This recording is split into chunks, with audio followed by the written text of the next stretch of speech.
ಓಂ ಸದಾಶಿವಸಮಾರಂಭಾಂ ಶಂಕರಾಚಾರ್ಯಮಧ್ಯಮಾಂ ಅಸ್ಮದಾಚಾರ್ಯಪರ್ಯಂತಾಂ ವಂದೇ ಗುರುಪರಂಪರಾಂ ಶ್ರುತಿಸ್ಮೃತಿಪುರಾಣಾನಾಂ ಆಲಯಂ ಕರುಣಾಲಯಂ ನಮಾಮಿ ಭಗವತ್ಪಾದಶಂಕರಂ ಲೋಕಶಂಕರಂ ಶಂಕರಂ ಶಂಕರಾಚಾರ್ಯಂ ಕೇಶವಂ ಬಾದರಾಯಣಂ ಸೂತ್ರಭಾಷ್ಯಕೃತೌ ವಂದೇ ಭಗವಂತೌ ಪುನಃ ಪುನಃ.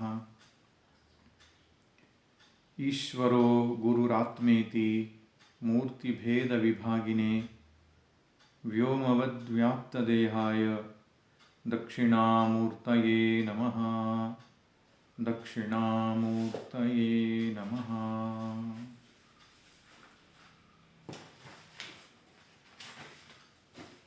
ಹರಿ ಓಂ.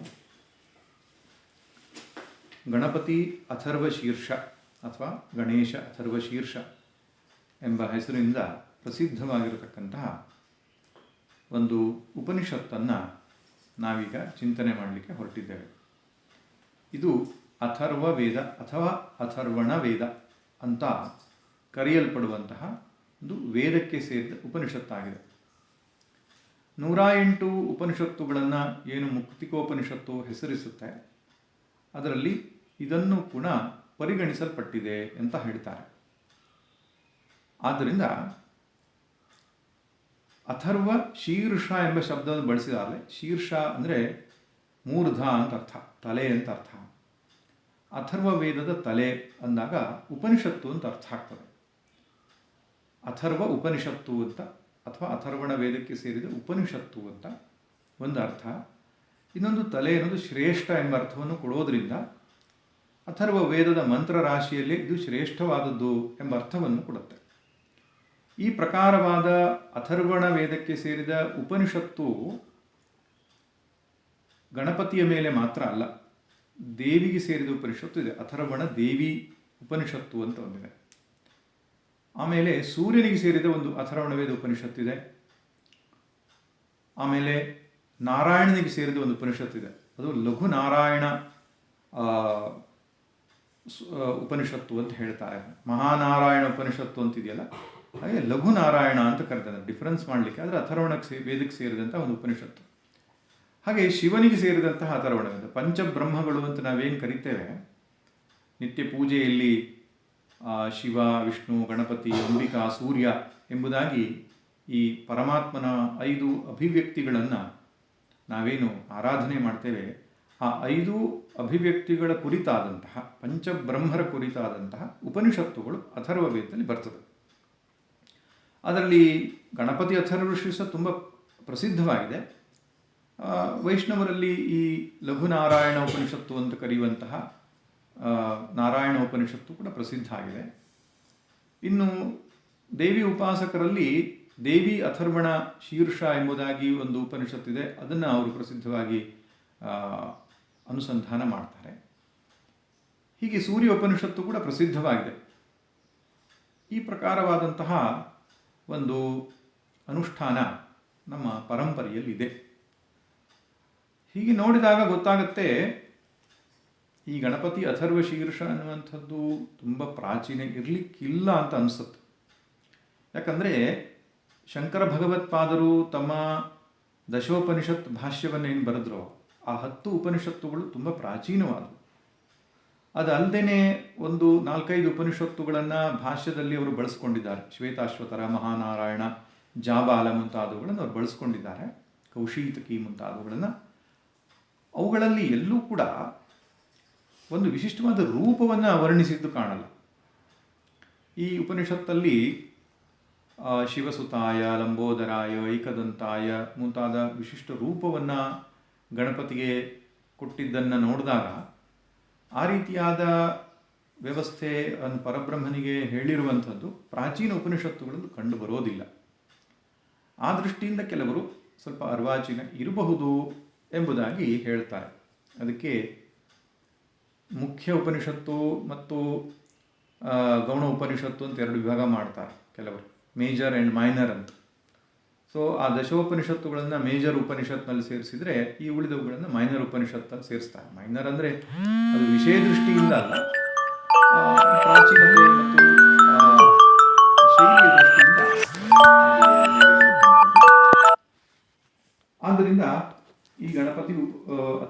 ಶೀರ್ಷ ಅನ್ನುವಂಥದ್ದು ವಿಷಯ ದೃಷ್ಟಿಯಿಂದ ಪ್ರಧಾನವಾಗಿದ್ದರೂ ಕೂಡ ಪ್ರಾಚೀನ ಉಪನಿಷತ್ತುಗಳಿಗೆ ಸಾಲಿಗೆ ಸೇರಲಿಲ್ಲ ಎಂಬುದಾಗಿ ಕಾಣಿಸ್ತದೆ. ಆದರೆ ಪ್ರತಿನಿತ್ಯವೂ ಕೂಡ ಯಾರು ತಮ್ಮ ಅನುಷ್ಠಾನವನ್ನು ಮಾಡ್ತಾ ಇದ್ದಾರೋ ಗಣಪತಿ ಅಥರ್ವ ಶೀರ್ಷವನ್ನು, ಗಣಪತಿ ಉಪನಿಷತ್ತನ್ನು ಬಳಸೋದು ಕಾಣಿಸುತ್ತೆ. ನಮ್ಮ ಭಾಗಗಳಲ್ಲೆಲ್ಲ ಉಪನಿಷತ್ ಪಾರಾಯಣ ಮಾಡಿದ್ದೇನೆ ಅಂತ ಹೇಳಿಬಿಡ್ತಾರೆ ಅವರು. ಉಪನಿಷತ್ ಪಾರಾಯಣ ಅಂದರೆ ನಾನು ಆರಂಭದಲ್ಲಿ ಯೋಚನೆ ಮಾಡಿದೆ ದಶೋಪನಿಷತ್ತುಗಳಲ್ಲಿ ಯಾವುದಿರಬಹುದು ಅಂತ. ಇಲ್ಲಿ ಉಪನಿಷತ್ ಅಂದರೆ ಗಣಪತಿ ಉಪನಿಷತ್ ಅಂತಲೇ ಅರ್ಥ. ಹಾಗೆ ಅಷ್ಟರ ಮಟ್ಟಿಗೆ ಎಲ್ಲ ಕಡೆಯೂ ಕೂಡ ಗಣಪತಿ ಅಥರ್ವ ಶೀರ್ಷ ಅಥವಾ ಗಣಪತಿ ಉಪನಿಷತ್ತನ್ನು ಪಾರಾಯಣ ಮಾಡತಕ್ಕಂಥದ್ದು ಕಂಡು ಬರ್ತದೆ. ಇನ್ನು ಈ ಮಂತ್ರವು ಅಥರ್ವಣ ವೇದಕ್ಕೆ ಸೇರಿದ್ದಾದ್ದರಿಂದ ಇದಕ್ಕೆ ಭದ್ರಂ ಕರ್ಣೇಭಿಹಿ ಎನ್ನುವಂಥದ್ದೇ ಶಾಂತಿ ಮಂತ್ರ. ಆದರೆ ಪ್ರಾಚೀನ ಪದ್ಧತಿಯಲ್ಲಿ ಕೆಲವರು ಸಹನಾವವತು ಕೂಡ ಹೇಳ್ತಾರೆ. ಆದರೆ ವ್ಯವಸ್ಥೆಯ ದೃಷ್ಟಿಯಿಂದ ನೋಡಿದಾಗ ಆಯಾ ಉಪನಿಷತ್ತುಗಳಿಗೆ ಆಯಾ ಶಾಂತಿ ಮಂತ್ರ ಇರೋದರಿಂದ ಇದು ಭದ್ರಂ ಕರ್ಣೇಭಿಹಿ ಎನ್ನುವ ಶಾಂತಿ ಮಂತ್ರದಿಂದ ಅದು ಆರಂಭ ಮಾಡಬೇಕು. ಮತ್ತು ಅಂತ್ಯದಲ್ಲೂ ಕೂಡ ಪೂರ್ವ ಶಾಂತಿ ಉತ್ತರ ಶಾಂತಿ ಅಂತ ಹೇಳ್ತಾರೆ. ಎರಡೂ ಶಾಂತಿ ಮಂತ್ರಗಳು ಭದ್ರಂ ಕರ್ಣೇಭಿಹಿ ಅನ್ನುವಂಥದ್ದು ಆಗಿರ್ತದೆ. ಅದನ್ನು ಸಂಕ್ಷಿಪ್ತವಾಗಿ ನೋಡೋಣ. ಸಮಯದ ಅಭಾವ ಇರೋದರಿಂದ ಎಲ್ಲವನ್ನು ಸಂಕ್ಷಿಪ್ತವಾಗಿ ನೋಡೋದೇ ಆಗ್ತದೆ ಇವಾಗ. ಈ ಭದ್ರಂ ಕರ್ಣೇಭಿಹಿ ಎನ್ನುವ ಮಂತ್ರದಲ್ಲಿ ಎರಡು ಮುಖ್ಯ ಪ್ರಾರ್ಥನೆಗಳಿವೆ. ಒಂದು, ಸುಸ್ಥಿರವಾದ ಅಂಗಾಂಗಗಳನ್ನು ನನಗೆ ದಯಪಾಲಿಸು, ಆ ಮೂಲಕವಾಗಿ ನಾನು ಭಗವತ್ ತತ್ವವನ್ನು ಕಂಡುಕೊಳ್ಳುವವನಾಗ್ತೇನೆ ಅಂತ. ಅಂದರೆ ಸ್ಥಿರವಾದಂತಹ ಇಂದ್ರಿಯಗಳನ್ನು, ಶರೀರವನ್ನು ಅಲ್ಲಿ ಪ್ರಾರ್ಥನೆ ಮಾಡಿಕೊಂಡಿತ್ತು. ಹಾಗೂ ದೇವತೆಗಳ ಅನುಗ್ರಹ, 4 ಮುಖ್ಯ ದೇವತೆಗಳನ್ನು ಅನುಗ್ರಹಕ್ಕಾಗಿ ಪ್ರಾರ್ಥಿಸಿಕೊಂಡಿದ್ದು. ಈ 2 ಭಾಗ ಇದೆ. ಭದ್ರಂ ಕರ್ಣೇಭಿಹಿ ಶೃಣುಯಾಮ ದೇವಾಹ. ಹೇ ದೇವತೆಗಳೇ, ಭದ್ರ ಅಂದರೆ ಮಂಗಳಕರವಾದದ್ದು, ಯಾವುದರಿಂದ ನಮ್ಮ ಶ್ರೇಯಸ್ಸಾಗ್ತದೋ ಅಂತಹ ಶಬ್ದಗಳನ್ನು ಕರ್ಣೇಭಿಹಿ ಶೃಣುಯಾಮ, ಕಿವಿಗಳಿಂದ ಕೇಳುವಂತಾಗಲಿ ಅಂತ. ಅದು ಕರ್ಣೈಹಿ ಅಂತ ಆಗಬೇಕು ವ್ಯಾಕರಣ ದೃಷ್ಟಿಯಿಂದ. ಇದನ್ನು ಆರ್ಷ ಪ್ರಯೋಗ ಅಂತ ಹೇಳ್ತಾರೆ. ಋಷಿಗಳು ಮಾಡಿದಂಥ ಪ್ರಯೋಗದ ಮೇಲೆ ನಾವು ಈಗಿನ ವ್ಯಾಕರಣವನ್ನು ಹೆಚ್ಚುವಾಗಿಲ್ಲ, ಅದು ಹೇಗಿದೆಯೋ ಹಾಗೆ ಸ್ವೀಕಾರ ಮಾಡಬೇಕಾಗ್ತದೆ. ಆದ್ದರಿಂದ ಕರ್ಣೇಭಿಹಿ ಎನ್ನುವಂಥದ್ದು ಆರ್ಷ ಪ್ರಯೋಗ. ಕಿವಿಗಳಿಂದ ಅಂತ, ಕಿವಿಗಳಿಂದ ಮಂಗಳಕರವಾದದ್ದನ್ನು ಕೇಳುವಂತಾಗಲಿ. ಅಂದರೆ ನಾನು ಪ್ರಯತ್ನಪೂರ್ವಕವಾಗಿ ಕೇಳೋದಕ್ಕಿಂತ ದೇವತಾ ಅನುಗ್ರಹದಿಂದ ಅಮಂಗಳಕರವಾದ ದೂರ ಆಗಿಬಿಟ್ರೆ ಮಂಗಳವಾದದ್ದೇ ಕಿವಿ ಮೇಲೆ ಬೀಳುವ ಹಾಗಾದರೆ ನನ್ನ ಯಾತ್ರೆ ಸುಲಭ ಆಗ್ತದೆ ಅನ್ನೋ ಕಾರಣಕ್ಕೆ. ಇನ್ನು ಭದ್ರಂ ಪಶ್ಯೇಮ, ಮಂಗಳಕರವಾದನ್ನು ನೋಡುವಂತಾಗಲಿ ಎಲೆ ದೇವತೆಗಳೇ ಅಂತ. ಅಂತಹ ದೃಶ್ಯಗಳು ನನ್ನ ಕಣ್ಣು ಮುಂದೆ ಬರಲಿ ಅಂತ. ಸ್ಥಿರೈಹಿ ಅಂಗೈಹಿ ಸ್ತುಷ್ಟುವಾಂಸಃ ತನೂಭಿಹಿ ಯಶೇಮ ದೇವಹಿತಂ ಯದಾಯುಃ. ಈ ದೇವಹಿತಂ ಯದಾಯುಃ, ದೇವರು ಕೊಟ್ಟಂತಹ ಯಾವ ಆಯುಷ್ಯ ಇದೆಯೋ, ಸ್ಥಿರೈಹಿ ಅಂಗೈಹಿ ತನೂಭಿಹಿ ಸ್ತುಷ್ಟುವಾಂಸಃ ವ್ಯಶೇಮ ಅಂತ ನಾವು ಅದನ್ನು ಅನ್ವಯ ಮಾಡಿಕೊಳ್ಬೇಕು. ದೇವರು ಕೊಟ್ಟಂಥ ಒಂದು ಆಯುಷ್ಯ ಇದೆ ನಮಗೆ. ಆಯುಷ್ಯ ದೇವರು ಕೊಟ್ಟಿದ್ದು. ಯಾಕೆಂದರೆ ನಾವು ಯಾಕೆ ಹುಟ್ಟಿದ್ದೇವೋ ನಮ್ಗೆ ಗೊತ್ತಿಲ್ಲ. ದೇವರು ಹುಟ್ಟಿಸಿದ್ದಾನೆ, ಹುಟ್ಟಿಸ್ದಾನೆ. ಆದರೆ ಬದುಕುವ ಕಾಲಘಟ್ಟದೊಳಗೂ ನಮ್ಮ ಜೀವನ ಹೇಗಿರಬೇಕು ಅಂತ ಋಷಿಗಳೇ ಹೇಳ್ತಾರೆ. ವ್ಯಶೇಮ, ಕಳೆಯೋಣ. ಹೇಗೆ ಕಳೆಯೋಣ ಅಂದರೆ ಸ್ಥಿರವಾದ ಅಂಗಗಳಿಂದ ಒಡಗೂಡಿದ ಶರೀರವನ್ನು ಹೊಂದಿದವರಾಗಿ. ಅಂದರೆ ನಮ್ಮ ಅಂಗಾಂಗಗಳೇನಿದೆಯೋ, ಕೈ, ಕಾಲು, ಕಣ್ಣು, ತಲೆ ಎಲ್ಲ ಏನಿದೆಯೋ ಅದು ಸ್ಥಿರ, ಸ್ವಸ್ಥವಾಗಿರಬೇಕು, ಆರೋಗ್ಯಕರವಾಗಿರಬೇಕು. ಅಂತಹ ಆರೋಗ್ಯಕರವಾದ ಶರೀರ ಇರಬೇಕು ನಮಗೆ. ಆ ಶರೀರ ಯಾಕೆ ಬೇಕು ಅಂತ ಹೇಳಿದರೆ, ಸ್ತುಷ್ಟುವಾಂಸಃ ಅಂದರೆ ಭಗವಂತನನ್ನು ಅಥವಾ ದೇವತೆಗಳನ್ನು ಸ್ತುತಿಸುವಂಥವರಾಗಿ ಜೀವನವನ್ನು ಕಳೆಯುವುದಕ್ಕಾಗಿ, ಅಂದರೆ ದೇವತೆಗಳ ಸ್ತೋತ್ರಕ್ಕಾಗಿ ನಮಗೆ ಈ ಶರೀರ ಬೇಕು ಅಂತ. ಅಂದರೆ ಜೀವನದ ಉದ್ದೇಶವೇ ಭಗವದ್ ಆರಾಧನೆ ಎಂಬುದಾಗಿ ಋಷಿಗಳು ಕಂಡುಕೊಂಡದ್ದು ಕಾಣುತ್ತೆ. ಆದ್ದರಿಂದ ವಶೇಮ ದೇವಹಿತಂ ಯದಾಯುಃ.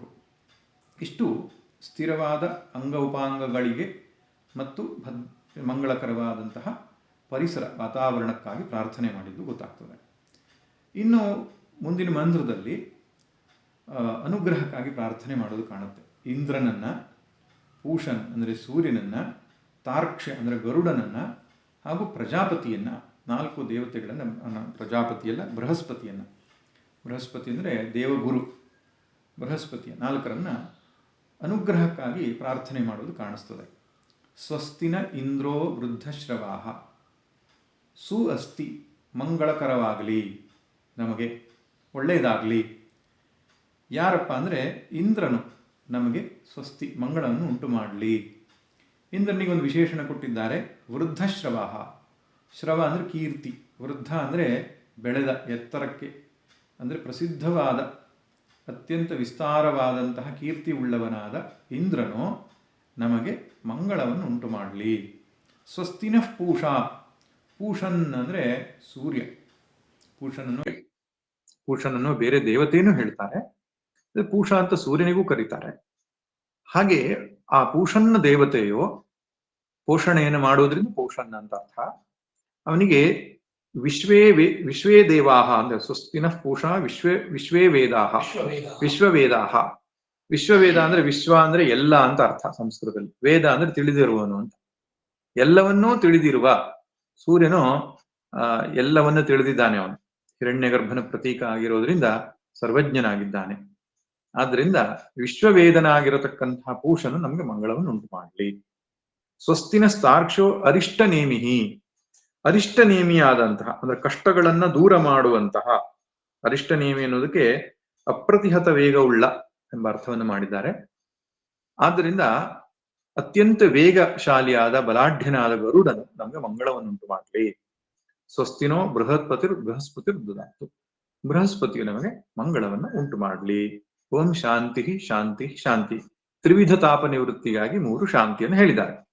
ಆಧ್ಯಾತ್ಮಿಕ, ಆದಿಭೌತಿಕ, ಆದಿದೈವಿಕ ತಾಪ ನಿವೃತ್ತಿಗಾಗಿ 3 ಸಲ ಶಾಂತಿ. ಇಷ್ಟಾದ್ಮೇಲೆ ನೇರವಾಗಿ ಉಪನಿಷತ್ತು ಪ್ರವೇಶ ಮಾಡೋಣ. ಓಂ ನಮಸ್ತೆ ಗಣಪತಯೇ. ಇಲ್ಲಿಂದ ಆರಂಭ ಮಾಡಿ ತ್ವಂ ಬ್ರಹ್ಮ ತ್ವಂ ವಿಷ್ಣುಸ್ತಂ ರುದ್ರಸ್ತಂ ತ್ವಂ ಭೂರ್ಭುವ ಸ್ವರೋಂ ಎನ್ನುವ ಈ 6 ಮಂತ್ರಗಳಲ್ಲಿ ಪರಬ್ರಹ್ಮನ ಸ್ತುತಿ ಇರುವುದು ಕಾಣಿಸ್ತದೆ. ಪರಬ್ರಹ್ಮದ ವರ್ಣನೆ ಅಥವಾ ಪರಬ್ರಹ್ಮದ ಲಕ್ಷಣ ಅಂತ ನಾವು ಹೇಳ್ತೇವೋ ಅವನ ಸ್ವರೂಪವನ್ನ ತಿಳಿಸಿರುವುದು ಕಾಣಿಸ್ತದೆ. ಅಲ್ಲಿ ಪರಬ್ರಹ್ಮ ಮತ್ತು ಅಪರಬ್ರಹ್ಮ 2 ವರ್ಣನೆ ಬರ್ತದೆ. ಪರಬ್ರಹ್ಮ ಅಂತ ಹೇಳಿದ್ರೆ ನಿರ್ಗುಣ ನಿರಾಕಾರವಾದ ಬ್ರಹ್ಮ. ಅಪರಬ್ರಹ್ಮ ಅಂದ್ರೆ ಸಗುಣನಾಗಿರುವ, ಸಾಕಾರದಲ್ಲಿ ಸ್ಥೂಲ, ಸೂಕ್ಷ್ಮ ಮತ್ತು ಕಾರಣ ಎಂಬುದಾಗಿ 3 ಆಕಾರಗಳು ಬರ್ತದೆ.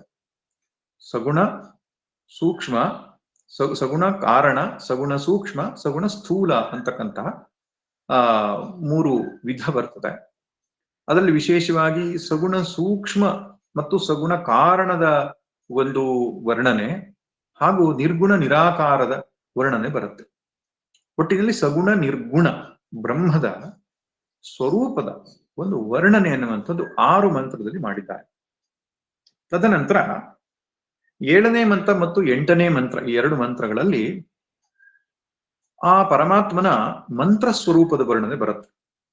ಪರಮಾತ್ಮನ ಉಪಾಸನೆಯನ್ನು ಮಾಡೋದಕ್ಕೆ ಮಂತ್ರದ ಮೂಲಕ ಉಪಾಸನೆ ಮತ್ತು ಪ್ರತಿಮಾ ಉಪಾಸನೆ ಅಂತ 2 ಉಪಾಸನೆಯನ್ನು ಇಲ್ಲಿ ಮೆನ್ಷನ್ ಮಾಡಿದ್ದಾರೆ.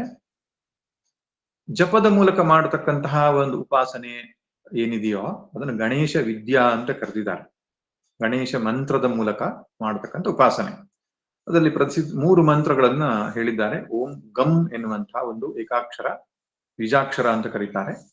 ತದನಂತರ ಗಂ ಗಣಪತಯೇ ನಮಃ ಎನ್ನುವ ಮೂಲ ಮಂತ್ರ ಮತ್ತು ಗಣೇಶ ಗಾಯತ್ರಿ, ಈ 3 ಮಂತ್ರಗಳ ಮೂಲಕ ಗಣಪತಿಯನ್ನ ಉಪಾಸನೆ ಮಾಡುವ ಒಂದು ಪದ್ಧತಿಯನ್ನ, ಅದಕ್ಕೆ ಬೇಕಾದ ಋಷಿ, ಛಂದಸ್ಸು, ದೇವತೆ ಮುಂತಾದ ವರ್ಣನೆಗಳು ವಿವರ 7ನೇ ಮತ್ತು 8ನೇ ಮಂತ್ರದಲ್ಲಿ ಸಿಗುತ್ತೆ ನಮಗೆ. 9 ಮತ್ತು 10ನೇ ಮಂತ್ರದಲ್ಲಿ ಗಣಪತಿಯ ಪ್ರತಿಮಾ ರೂಪದ ವರ್ಣನೆ ನಮಗೆ ಸಿಗುತ್ತೆ.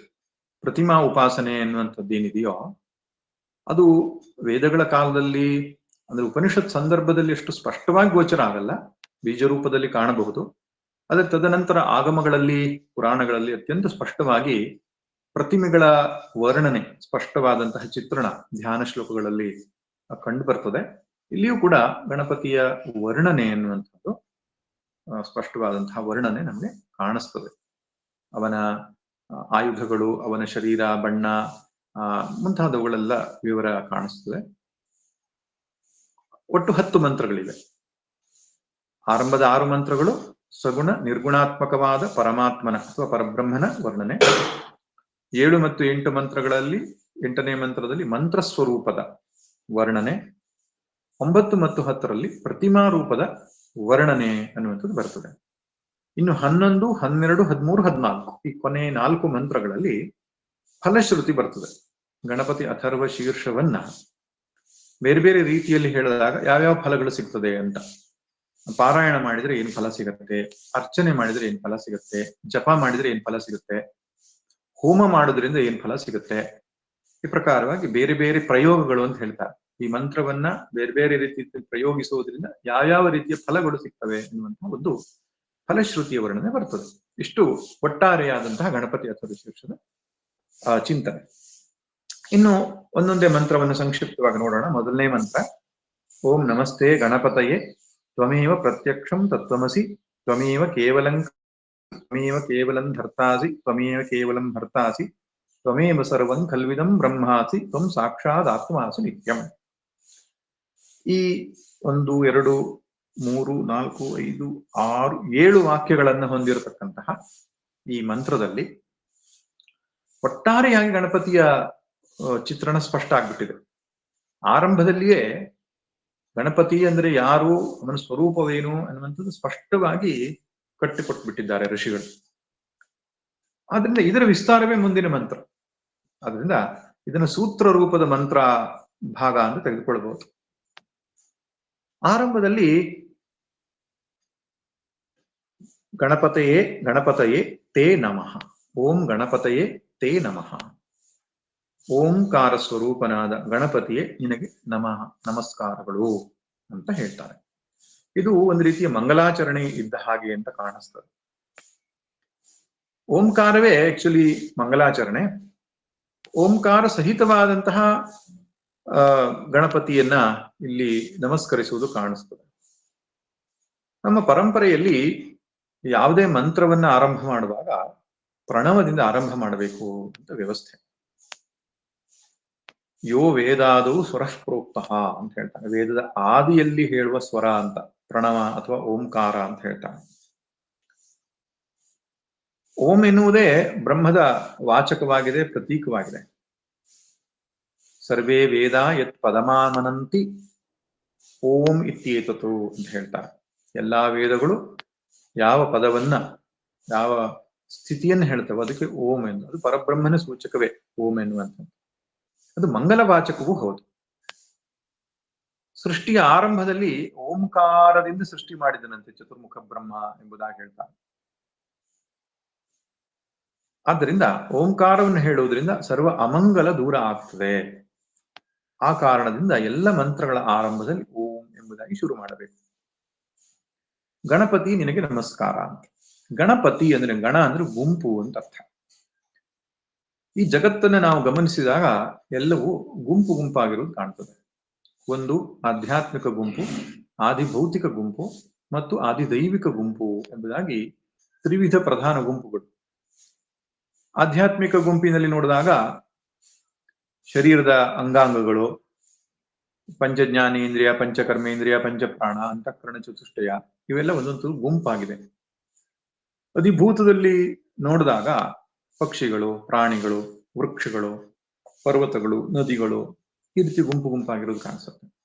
ಇನ್ನು ಅಧಿದೈವಿಕವಾಗಿ ನೋಡಿದಾಗ ಅಷ್ಟಬಸುಗಳು, ಏಕಾದಶ ರುದ್ರರು, ದ್ವಾದಶ ಆದಿತ್ಯರು ಈ ರೀತಿ ದೇವತೆಗಳು ಗುಂಪಾಗಿರೋದು ಕಾಣಿಸ್ತದೆ. ಒಟ್ಟಿನಲ್ಲಿ ಈ 3 ರೀತಿಯ ಗುಂಪುಗಳಿಗೂ ಕೂಡ ನೀನು ಪತಿ, ಒಡೆಯನಾದುದರಿಂದ ಪರಮಾತ್ಮನು ಈ ಜಗತ್ತಿಗೆ ಪತಿಯನು, ಒಡೆಯ. ಜಗತ್ತು ಅಂತ ಹೇಳುವ ಬದಲಾಗಿ ಇಲ್ಲಿ ಗಣ ಅಂತ ಕರೆದಿದ್ದಷ್ಟೇ. ಜಗತ್ತನ್ನ ಗಣ ಎಂಬ ಶಬ್ದದಿಂದ ಪ್ರಯೋಗ ಮಾಡಿರುವುದರಿಂದ ಜಗತ್ಪತಿ, ಗಣಪತಿ ಅಂದ್ರೆ ಜಗತ್ತಿಗೆ ಒಡೆಯ ಅಂತ ಅರ್ಥ. ಅಂತಹ ನಿನಗೆ ನಮಸ್ಕಾರ. ನಮಃ ನಮಃ ಪೃಥ್ವೀಭಾವೇ ಎನ್ನುವುದು ಧಾತು. ಪೃಥ್ವೀಭಾವ ಅಂತ ಹೇಳಿದ್ರೆ ಬಾಗೋದು, ಬಗ್ಗೋದು ಅಂತ ಅರ್ಥ, ವಿನೀತನಾಗೋದು ಅಂತ ಅರ್ಥ. ಆದ್ರಿಂದ ಆ ಮಹಾತತ್ವಕ್ಕೆ ನಾನು ಬಾಗಿದ್ದೇನೆ, ನಾನು ಶರಣಾಗಿದ್ದೇನೆ, ನನ್ನನ್ನು ಸಮರ್ಪಿಸಿಕೊಂಡಿದ್ದೇನೆ ಎಂಬ ಅರ್ಥದಲ್ಲಿ ನಮಸ್ಕಾರವನ್ನ ಇಲ್ಲಿ ವಿಧಿಸಲಾಗುತ್ತೆ. ಇಷ್ಟಾದ ಮೇಲೆ ನೇರವಾಗಿ ಗಣಪತಿ ಸ್ವರೂಪವನ್ನು ಹೇಳುತ್ತೆ. ಗಣಪತಿ ಅಂದ್ರೆ ಯಾರು ಅಂತ. ತ್ವಮೇವ ಪ್ರತ್ಯಕ್ಷಂ ತತ್ವಮಸಿ. ನೀನು ನೇರವಾಗಿ, ಇಲ್ಲಿ ಪ್ರತ್ಯಕ್ಷ ಅನ್ನೋ ಶಬ್ದಕ್ಕೆ ನೇರವಾಗಿ ತತ್ವಮಸಿ ವಾಕ್ಯದ ಅರ್ಥ ಅಂತ ಅರ್ಥ. ಇಲ್ಲಿ ತತ್ವಮಸಿ ಎಂಬ ಶಬ್ದಕ್ಕೆ ಅರ್ಥ ತತ್ವಮಸಿ ಎಂಬ ಮಹಾವಾಕ್ಯದಲ್ಲಿ ಇದೆಯಲ್ಲ ಉಪನಿಷತ್ತುಗಳಲ್ಲಿ, ಅದರ ಅರ್ಥವೇ ನೀನು ಅಂತ. ಗಣಪತಿ ಅಂದ್ರೆ ಜೀವ ಬ್ರಹ್ಮೈಕ್ಯ ಸ್ವರೂಪನು ಅಂತ ಅರ್ಥ.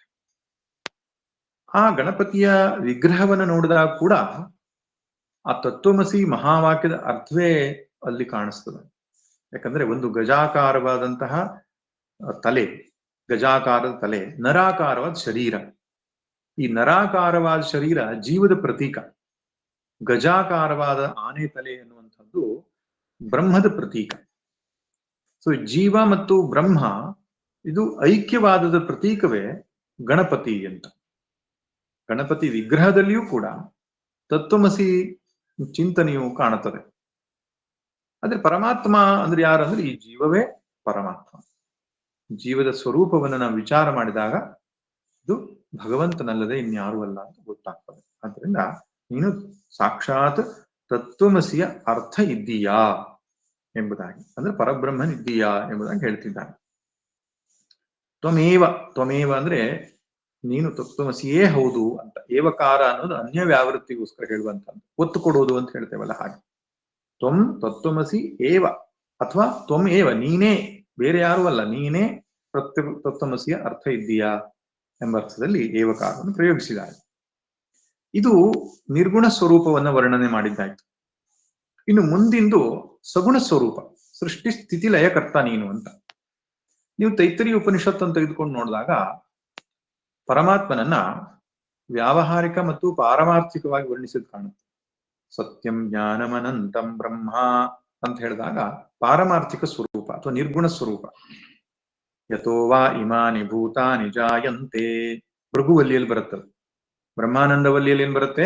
ಸತ್ಯಂ ಜ್ಞಾನಮನಂತಂ ಬ್ರಹ್ಮ, ನಿರ್ಗುಣ ನಿರಾಕಾರವಾದ ಪರಮಾತ್ಮನ ಪಾರಮಾರ್ಥಿಕ ಸ್ವರೂಪ, ಅಬ್ಸಲ್ಯೂಟ್ ರಿಯಾಲಿಟಿಯನ್ನು ಹೇಳೋದು. ಇನ್ನು ರಿಲೇಟಿವ್ ರಿಯಾಲಿಟಿ ಅದಲ್ಲಿ ಹೇಳಿ ನೋಡಿದಾಗ, ವ್ಯಾವಹಾರಿಕ ಸತ್ತೆಯ ದೃಷ್ಟಿಯಿಂದ ನೋಡಿದಾಗ ಅವನು ಸೃಷ್ಟಿ ಸ್ಥಿತಿ ಲಯಕರ್ತ ಅಂತ. ಮಾಯೋಪಾಧಿಯ ದೃಷ್ಟಿಯಿಂದ ನೋಡೋದು. ಮಾಯಾ ಮಿಥ್ಯಾ ಉಪಾಧಿ ದೃಷ್ಟಿಯಿಂದ ನೋಡಿದಾಗ ಪರಬ್ರಹ್ಮ, ಮಾಯಾ ಉಪಾಧಿ ವಿಶಿಷ್ಟನಾಗಿ ನೋಡಿದಾಗ ಅವನು ಅಪರಬ್ರಹ್ಮ ಅಥವಾ ಸೃಷ್ಟಿ ಸ್ಥಿತಿ ಲಯಕರ್ತ ಎಂಬುದಾಗಿ ಎರಡು ರೀತಿಯ ಸಗುಣ ನಿರ್ಗುಣ ರೂಪದಲ್ಲಿ ಪರಮಾತ್ಮನನ್ನು ನೋಡುವುದು ಕಾಣಿಸುತ್ತೆ. ಇಲ್ಲಿ ತ್ವಮೇವ ಪ್ರತ್ಯಕ್ಷಂ ತತ್ವಮಸಿ ಎನ್ನುವ ವಾಕ್ಯದಲ್ಲಿ ನಿರ್ಗುಣ ನಿರಾಕಾರವಾದ ಬ್ರಹ್ಮ ಅಂತ. ಯಾಕೆಂದ್ರೆ ಈ ತತ್ವಮಸಿ ಮಹಾವಾಕ್ಯವು ನಿರ್ಗುಣದಲ್ಲಿ ಮಾತ್ರ ಅದು ಹೊಂದಾಣಿಕೆ ಆಗ್ತದೆ, ಸಗುಣದಲ್ಲಿ ಹೊಂದಾಣಿಕೆ ಆಗಲ್ಲ. ಹಿರಣ್ಯ ಗರ್ಭನಿಗೂ ಜೀವನಿಗೂ ಯಾವತ್ತೂ ಐಕ್ಯವನ್ನು ಬೋಧಿಸ್ಲಿಕ್ಕೆ ಆಗಲ್ಲ. ಅಥವಾ ಅಂಶಾಂಶಿ ಸಂಬಂಧ ಆಗುವುದೇ ಹೊರತು ಕೇವಲ ಅದ್ವೈತ ಅನ್ನುವಂಥ ಸಂಭವಿಸಲ್ಲ. ಇಬ್ಬರಲ್ಲಿಯೂ ಏನು ಕೇವಲ ಅದ್ವೈತ ಸಂಭವಿಸಬೇಕು ಅಂತ ಹೇಳಿದ್ರೆ ಆ ಜೀವನ ನಿರ್ಗುಣ ನಿರಾಕಾರ ಸ್ವರೂಪವಾದ ಸಾಕ್ಷಿಯನ್ನು, ಪರಮಾತ್ಮನ ಸಚ್ಚಿದಾನಂದ ಸ್ವರೂಪವನ್ನು ನಾವು ದೃಷ್ಟಿಯಲ್ಲಿ ಇಟ್ಟುಕೊಂಡಾಗ ಮಾತ್ರವೇ ಅದು ಅದ್ವೈತ ಆಗ್ತದೆ. ಆದ್ದರಿಂದ ನಿರ್ಗುಣ ಸ್ವರೂಪದ ವರ್ಣನೆ ಎಂಬುದು ಗೊತ್ತಾಯಿತು. ಇನ್ನು ತ್ವಮೇವ ಕೇವಲಂ ಕರ್ತ ಅಸಿ, ನೀನು ಈ ಸೃಷ್ಟಿಯ ಈ ವ್ಯವಸ್ಥೆ ಏನಿದೆ ಅದರ ಕರ್ತನಿದ್ದೀಯಾ ಅಂತ. ಕೇವಲ ಅಂದ್ರೆ ಇಲ್ಲಿ ನೀನು ಮಾತ್ರ ಅಂತ ಅರ್ಥ. ನೀನೇ ಅಂತ ಒಂದು ರೀತಿ ಒತ್ತು ಕೊಡುವಂತಹ ಒಂದು ಪ್ರಕ್ರಿಯೆ ಅದು. ನೀನು ಕರ್ತನೇ ಇದ್ದೀಯಾ ಎಂಬುದಾಗಿ. ಆಮೇಲೆ ತ್ವಮೇವ ಕೇವಲಂ ಧರ್ತ, ಧೃ ಧಾತುವಿಗೆ ಧಾರಣೆ ಮಾಡುವುದು ಅಂತ ಅರ್ಥ, ಧರಿಸುವುದು ಅಂತ, ಹೊತ್ತುಕೊಳ್ಳೋದು ಅಂತ ಅರ್ಥ. ತ್ವಮೇವ ಕೇವಲಂ ಹರ್ತ, ಹೃ ಧಾತುವಿಗೆ ಹರಣ ಅಂತ, ಅಪಹರಿಸೋದು ಅಂತ ಅರ್ಥ. ಒಟ್ಟಾರೆಯಾಗಿ ನೋಡಿದಾಗ ನೀನು ಸೃಷ್ಟಿ ಸ್ಥಿತಿ ಲಯಕರ್ತನಿದ್ದೀಯಾ ಅಂತ ಅರ್ಥ. ಅಂದ್ರೆ ಸಗುಣ ಬ್ರಹ್ಮದ ವರ್ಣನೆಯನ್ನ ಮಾಡಿದರು. ಆಮೇಲೆ ಮತ್ತೆ ಪುನಃ ಈ ಕಾಣುವಂತಹ ಜಗತ್ತು ಕೂಡ ಬ್ರಹ್ಮವೇ, ಮತ್ತೆ ಪ್ರತ್ಯೇಗಾತ್ಮನೂ ಕೂಡ ಬ್ರಹ್ಮವೇ ಎಂಬುದನ್ನ ಹೇಳ್ತಾ ಆ ಮಂತ್ರ ಮುಗಿಸ್ತಾರೆ. ತ್ವಮೇವ, ನೀನೇ ಸರ್ವಂ ಖಲ್ವಿದಂ ಬ್ರಹ್ಮಾಸಿ. ಈ ಇದಂ ಅಂತ ಹೇಳಿದ್ರೆ ನಮ್ಮ ಕಣ್ಣಿಗೆ ಕಾಣುವ ಪ್ರಪಂಚ ಏನಿದೆಯೋ ಅದನ್ನು ಇದಂ ಎಂಬ ಶಬ್ದದಿಂದ ಬಳಸಿದ್ದಾರೆ. ಖಲು ಅಂದ್ರೆ ಖಂಡಿತವಾಗಿ, ಇದಂ ಖಲು ಬ್ರಹ್ಮ ಅಂದ್ರೆ ಪರಬ್ರಹ್ಮ ಅಸಿ, ಸರ್ವಂ ಇದಂ ಸರ್ವಂ ಕಾಣುವಂತಹ ಪ್ರತಿಯೊಂದು ಕೂಡ ಬ್ರಹ್ಮನೇ ಆದ ನೀನೇ ಇದ್ದೀಯಾ ಅಂತ. ಇಲ್ಲಿ ನೀನು ಅಂದಾಗ ಯಾರು? ಪರಬ್ರಹ್ಮ. ಪರಬ್ರಹ್ಮನಾದ ನೀನೇ ಸಮಸ್ತ ಜಗತ್ತಿನ ರೂಪದಲ್ಲಿ ಇದ್ದೀಯಾ ಅಂತ. ಈ ಸರ್ವಂ ಖಲ್ವಿದಂ ಬ್ರಹ್ಮ ಅನ್ನುವಂಥದ್ದು ಉಪನಿಷತ್ ವಾಕ್ಯವೇ ಅದು. ಛಾಂದೋಗ್ಯ ಉಪನಿಷತ್ತಲ್ಲಿ ಬರುತ್ತೆ. ಕಾಣುವಂತಹ ಜಗತ್ತು ಮಿಥ್ಯಾ ಅಂತ ನಾವು ಹೇಳ್ತೇವೆ. ಮಿಥ್ಯಾ ಎನ್ನುವ ಶಬ್ದಕ್ಕೆ ಅರ್ಥ ಏನು? ಅಜ್ಞಾನಿಗೆ ಯಾವ ನಾಮರೂಪಾತ್ಮಕವಾದ ಜಗತ್ತು ಸತ್ಯ ಎಂಬಂತೆ ತೋರ್ತದೋ ಅದನ್ನು ಮಿಥ್ಯಾ ಅಂತ ಹೇಳಿದೆಯೇ ಹೊರತು ಜಗತ್ತು ಸ್ವರೂಪತಃ ಬ್ರಹ್ಮವೇ ಇದು. ಒಂದು ವಸ್ತುವನ್ನು ನೀವು ತೆಗೆದುಕೊಂಡಾಗ ಕಲ್ಲು ಇದೆ, ಮರ ಇದೆ, ಆ ಪುಸ್ತಕ ಇದೆ ಅಂತ ಹೇಳುವಾಗ ಆ ಇರುವಿಕೆ ಅನ್ನುವಂಥದ್ದು ಸಾಮಾನ್ಯವಾದದ್ದು. ಕಲ್ಲಿನ ರೂಪ, ಹೂವಿನ ರೂಪ, ಪುಸ್ತಕದ ರೂಪ ಮತ್ತು ನಾಮ, ಇದರಲ್ಲಿ ವ್ಯತ್ಯಾಸ ಇದ್ದರೂ ಕೂಡ ಘಟಂ ಘಟಃ ಅಸ್ತಿ, ಪಟಃ ಅಸ್ತಿ, ಮನುಷ್ಯ ಅಸ್ತಿ. ಈ ಅಸ್ತಿ ಅನ್ನುವಂಥ ಇರುವಿಕೆ ಎನ್ನುವಂಥದ್ದು ಏನಿದೆ ಅದು ಸಾಮಾನ್ಯವಾದಂಥದ್ದು. ಆ ಇರುವಿಕೆ ಎನ್ನುವಂಥದ್ದೇ ನಾಮರೂಪದಿಂದ ತೋರಿಕೊಂಡಾಗ ಅದಕ್ಕೆ ನಾವು ಬೇರೆ ಬೇರೆ ಎಂಬಂತೆ ಕಾಣುತ್ತೆ. ನಾಮರೂಪದ ದೃಷ್ಟಿಯಿಂದ ನಾಮರೂಪವೆಲ್ಲವೂ ಅಡಗಿದರೆ ಕೇವಲ ಇರುವಿಕೆ ಮಾತ್ರದಿಂದ ನೋಡಿದಾಗ ಸತ್ಯವೇ ಇದು ಜಗತ್ತು. ಆದ್ದರಿಂದ ಜ್ಞಾನಿಗೆ ಜಗತ್ತು ಬ್ರಹ್ಮ, ಅಜ್ಞಾನಿಗೆ ಜಗತ್ತು ನಾಮರೂಪಾತ್ಮಕವಾದ.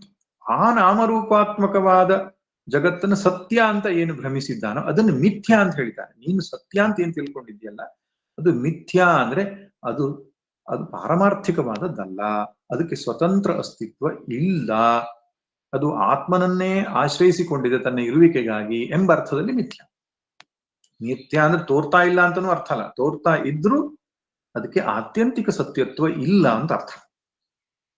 ಆದ್ರಿಂದ ಜಗತ್ತಿನ ಬಗ್ಗೆ ವೇದಾಂತದ ದೃಷ್ಟಿಕೋನ ಏನಪ್ಪಾ ಅಂತ ಹೇಳಿದ್ರೆ, ಅಜ್ಞಾನಿ ಕಾಣುವ ಜಗತ್ತು ಮಿಥ್ಯಾ, ಜ್ಞಾನಿಗೆ ಜಗತ್ತು ಸತ್ಯ ಅಂತ.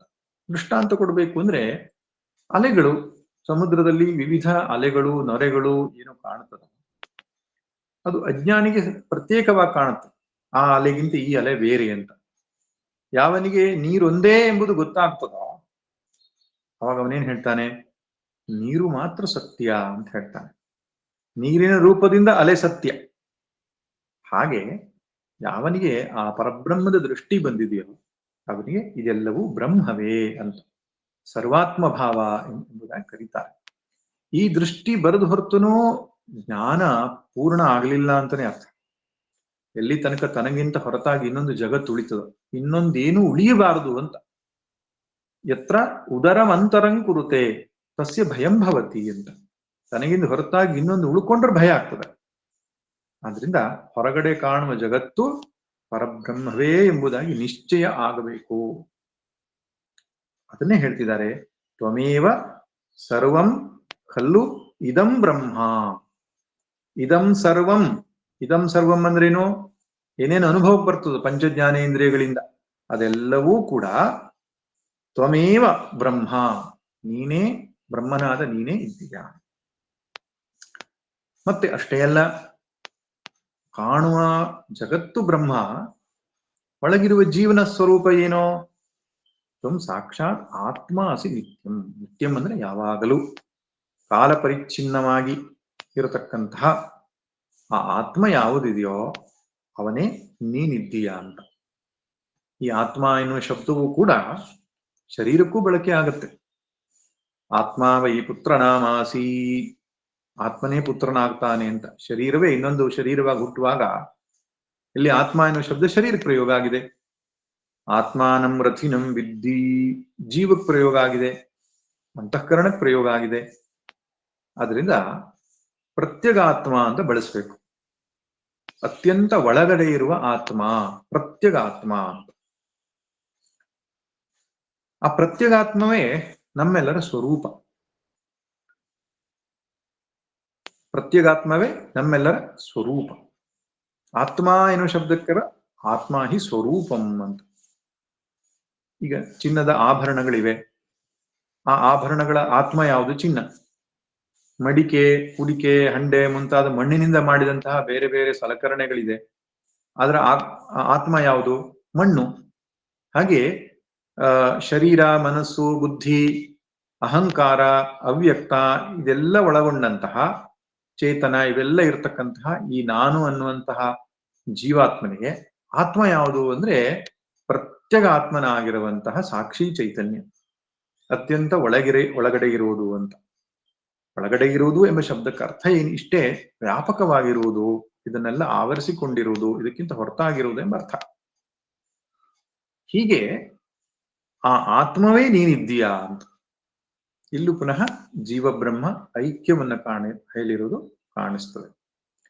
ಇದಿಷ್ಟು ಸಗುಣ ನಿರ್ಗುಣ ಎರಡು ವರ್ಣನೆ ಆಗೋಯ್ತು. ಆದ್ರೆ ಇನ್ನು ಮುಂದೆ ಅದರದ್ದೇ ವಿಸ್ತಾರವನ್ನು ಮಾಡೋದು ಕಾಣಿಸುತ್ತೆ.